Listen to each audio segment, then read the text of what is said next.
We've had our nice slow movement. We're very relaxed after that, ready for something different.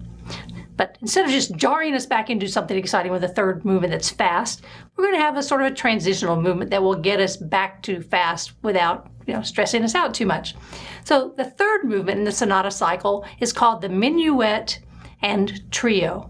A minuet is an old dance from the early 1700s, late 1600s, very formal. If you think about all those movies you've seen where they wear great big dresses and the men are all wearing wigs and the women have lots of big hair and they're very, very proper and like that. That's a minuet kind of dance. So this is a structure that comes from the dance world, but it's not intended to be danced to in this particular place because this is an instrumental piece for listening to. In the minuet, we have two different ways that we can construct it. We could have an A theme, and we could have a B theme, and we'll use little letters so that we know that these aren't great big sections of form like we talked about for ABA. If we have an A and a B, the A is repeated, and then the B is repeated, and we're done with the minuet. Then we would go to the trio, which would have the same sort of structure. So if that's AB, then this trio is going to be C and D, each of which is repeated. But we also have another option, which is the one that Mozart uses in his minuet in this piece, and that is to have our little A, and then have a very short new material for B that leads into A again. So we would have A and then B dash A. So A would be played twice, and then B dash A would be played twice. When you get to the trio, we have to have a parallel structure. So instead of C and D, we would then have C, D, C, each of those repeated. In the minuet, you might have a full orchestra playing, although in many cases it's going to be a little bit smaller there anyway because of the nature of the dance. When we get to the trio, some of those instruments will not be playing. So if there were brass instruments in the minuet, they're probably not playing in the trio. So it gives you not only a contrast in the melodic structure, but you get a contrast in the instrumentation as well. So minuet, all repeated, trio, all repeated. So that sounds like we should be finished, right? I said it was a minuet and trio. We have to go back and do the minuet again.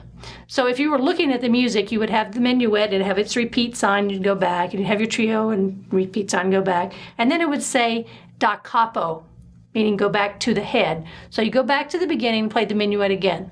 But this time, you only hear it once. We've already heard it twice. We don't need to hear it two more times. So that's what we call standard practice in music. Repeat the minuet the first time. Don't repeat it the second time. All right, so let's listen to Mozart's minuet from the Serenade.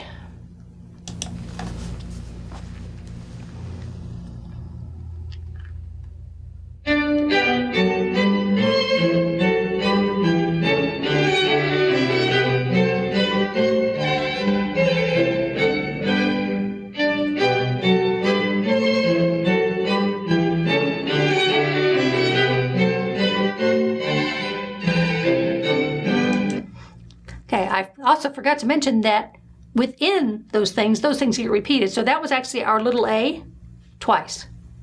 And now we're going to have our little B dash A twice. So there's a lot of repetition in this. If you listen to that and think about the first movement, you can hear sort of shades of that rocket theme. Dum, bum, bum, bum, bum. It's moving up. It sounds a lot like that. That's one of the reasons we don't applaud between the movements, because you might forget what that sounded like in the first movement. And now you can say, oh, that's sort of like something I already heard. All right, let's move on to the second half of the minuet.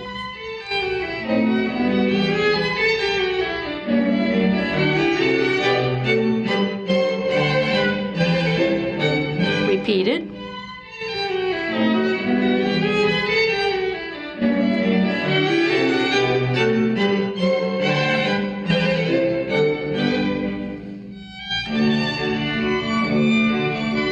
Now we're in the trio. So something new.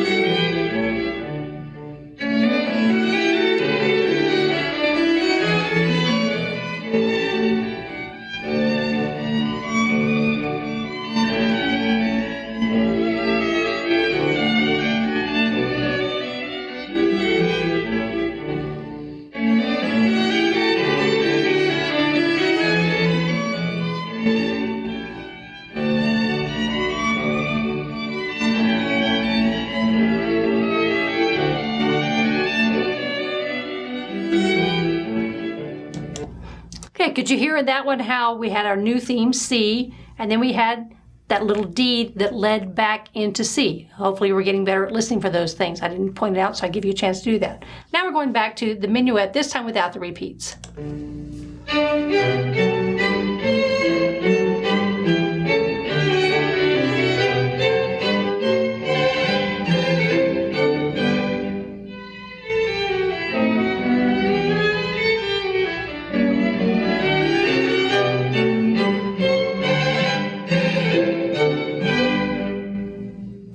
And you notice that there's no coda on that.